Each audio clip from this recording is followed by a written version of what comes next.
Hunting for papers in Google Scholar. Let's say you are interested in particle systems. You type the two words into Google. You get about 10 million results. Luckily, the first one is relevant. It is the definition of what particle systems are and a link to the Wikipedia article. You take the link to the article and do a quick check. Eventually you reach the bottom and you see that there are external links to some academic papers.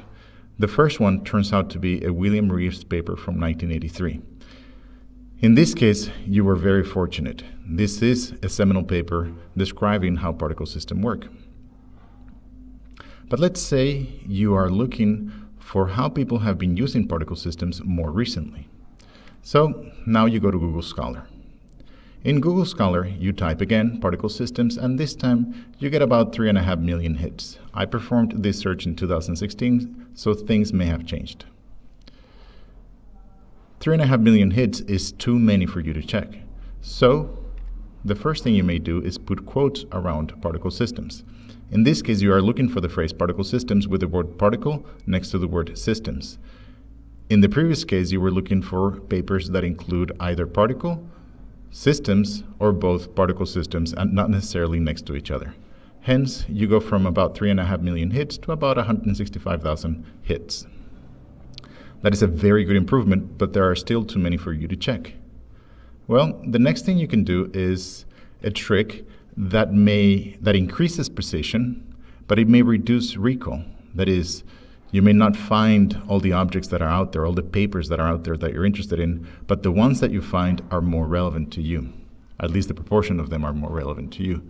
So you use the word key in title. This is a keyword from Google Scholar. In title, all one word with colon. And you put particle systems between quotes.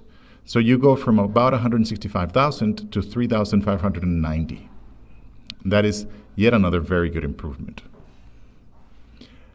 Furthermore, the fourth paper on this list is the particle systems paper from Reeves from 1983. So we're off to a good start. Then the next thing you want to do is check if this is in fact the seminal paper or if there are other papers that you should be looking at. So I do a custom range from 1978 to 1983. And here I'm doing the custom search. And the particle systems paper from Reeves from 1983 pops to the top. It has 2,089 citations, and the second paper here has 259, 151 for the third paper, and so on. So this is by far the most impactful paper of the list within this custom range. The next thing that I do is I go and check the paper, read the abstract, take a look at the figures, and if there are any videos associated with the paper, I take a look at that as well. I may read a little bit of the paper to understand what particle systems are if I want to know more about it. But in general, this is the paper that I was looking for in terms of being a seminal paper. Now, let's focus our search on papers that have cited this paper more recently. So